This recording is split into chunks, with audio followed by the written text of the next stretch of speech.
lineal heavyweight champion. Francis is a hell of a fighter, strong, big, big shot from Ngannou. MMA and boxing are two sides of the same coin. Both sports have long stories and histories, and both have produced iconic athletes and some historical moments we still talk about today. While both sports and combat sports, they're still also the world's different. Boxing is an endurance sport, and a sport that takes rounds upon rounds of damage building up before we see a bout end. MMA is where we see a mixture of every way to take a person down, whether punches, kicks, knees, elbows, throws, or submissions. So what happens when one of the best heavyweights in boxing meets up for a bout against one of the strongest and toughest MMA fighters of all time? Well, that's how we get the super fight of the year. For today, we're talking about one of the hypest boxing events of the year between Tyson Fury versus Francis Ngannou. Before we get to the meat of the video, don't forget to leave a like and subscribe for more videos on the coolest sports content.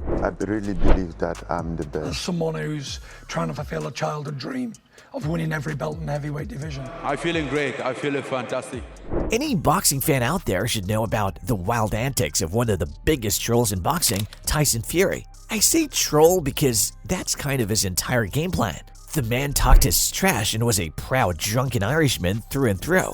While we normally expect fighters to be these giant-toned and muscle-out dudes, Tyson was none of that and instead was a dude with a beer gut. Don't let that beer gut fool you though. The dude has insane stamina, awesome reach, and punching power, and he was even able to knock a dude like Deontay Wilder out. Having your first boxing fight be the heavyweight champ of the world is a tough way to start your career. But if there's one thing Ngannou is used to, it's tough battles. The first time you see Ngannou, you can immediately tell this dude is built differently. That massive physique he has is a result of working in literal sand mines of Cameroon from the ripe old age of 10 years old. That's right. While at 10 years old you were still struggling to figure out fractions, Ngannou was working jobs that even grown men would struggle with, digging 10 hours a day. The man just lives and breathes hardships like this, waking up at 5 a.m. to walk 6 miles to school with no breakfast, illegally immigrating and dodging police to get into Europe, prison sentences from said illegal immigration,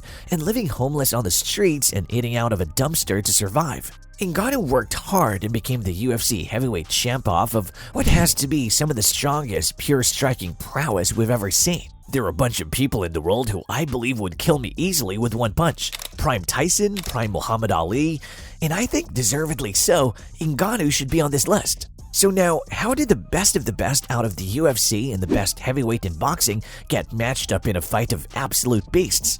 Ngannou made it happen. After a long contract dispute between Dana White and the UFC, Ngannou decided to cut ties and move on to the PFL and eventually signed up to have Tyson Fury be his first pro boxing fight ever. That's how we get into a battle between two guys who both proclaim that they are the baddest men on the planet. The inevitable tension in the air. That's better our game and come back higher again. Don't let this handside fool you. Every single fight expert and boxing analyst believe Ngannou was doomed to lose this fight badly. Coming in, it would have been considered a success for Ngannou to even go the distance with Tyson Fury. Simply put, MMA fighters don't have a good track record going into boxing. Even the best strikers in MMA were still heavily relied on a variety of moves and quick short bursts, while boxing was an endurance sport without the grappling and kicks associated with MMA. That's how even an absolute powerhouse striker like McGregor ends up decisively losing when they step in the ring. But Ngannou was simply built differently. While Fury lived his party lifestyle, Ngannou did not know what a day off was and was hard at work in the gym. Still going in, everyone including even MMA guys thought Fury held serve, especially considering Fury had this ability to get opponents to let their guard down and then punish them severely in the ring. The fight was on the 28th of October 2023 in Riyadh, Saudi Arabia, and no matter the outcome, they both succeeded in producing an absolutely hyped event of boxing.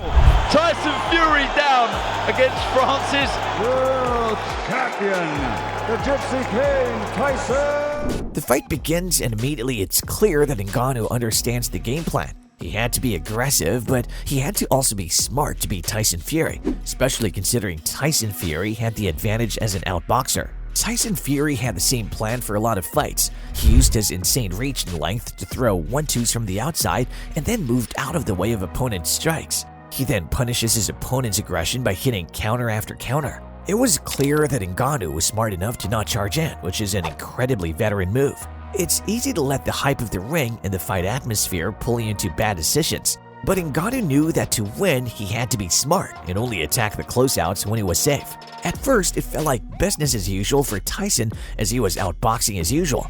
But Ngannou started to surprise Fury, especially when he hit good counters to Fury's jabs and straights that even ring veterans would miss. Another thing that probably surprised Tyson Fury is that Ngannou was an absolute veteran of punching exchanges in the clinch. Tyson Fury had to realize Ngannou was a veteran of clinch striking coming out of the MMA, where this was a legitimate part of the game. Of course, when talking about this fight, we need to talk about one specific round though, round 3. The third round was the first of many rounds where it was clear that Ngannou won it. For a lot of the other rounds, there was always an argument between Ngannou and Fury winning them as they were still really close, but Ngannou controlled the third. Ngannou was aggressive, and Fury was not able to counter this aggression well enough. Tyson Fury was hitting signature 1-2 combos, countering Ngannou's aggression, but this is where he messed up as he was so busy firing shots that he forgot to play defense. Ngannou hits this beautiful counter shot and gets floored, getting knocked down. This knockdown changed the momentum of the fight for Ngannou and the entire audience watching this fight. It shifted from, oh, he's holding his own, to, oh damn, he might actually win. Nevertheless, Ngannou held his own for the rest of the fight while still occasionally showing his rookie status in the sport, still making simple errors and losing gas by the latter rounds. Still, making no mistake, he shocked the world with this fight. Ngannou should have won this fight, but he did not. Judges' scorecard still favored Fury, which of course had everyone yelling that this fight was rigged, especially when you remember that Ngannou had a knockdown while Fury didn't. Then again, win or loss, the real winner is still Ngannou, as everyone recognized the guy was a real deal, and that he handled the bright lights well and in stride. It also absolutely hurt Tyson Fury while he's still out there talking trash. Everyone can't help but feel embarrassed that the dude really almost lost his heavyweight belt to someone who had just picked up boxing. I don't know how close it was, but I got the win, and that's what it is. This was my first boxing match. We can run it back again, and I'm sure I'm gonna get better.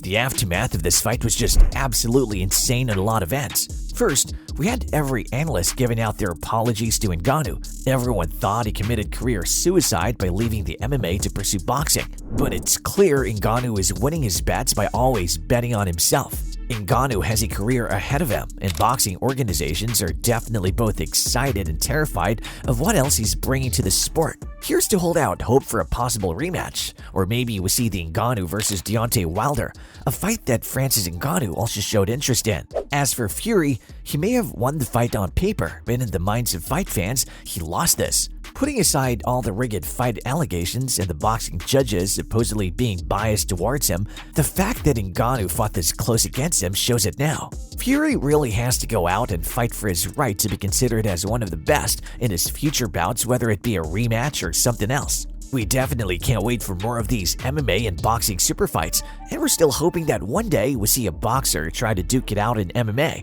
however unlikely that may be. That's all for today's video. Who do you think Ngannou should face next? Write your answers down in the comments, and while you're at it, leave a like if you enjoyed the video. Don't forget to subscribe and click the bell for notifications on the newest videos on the best sports content.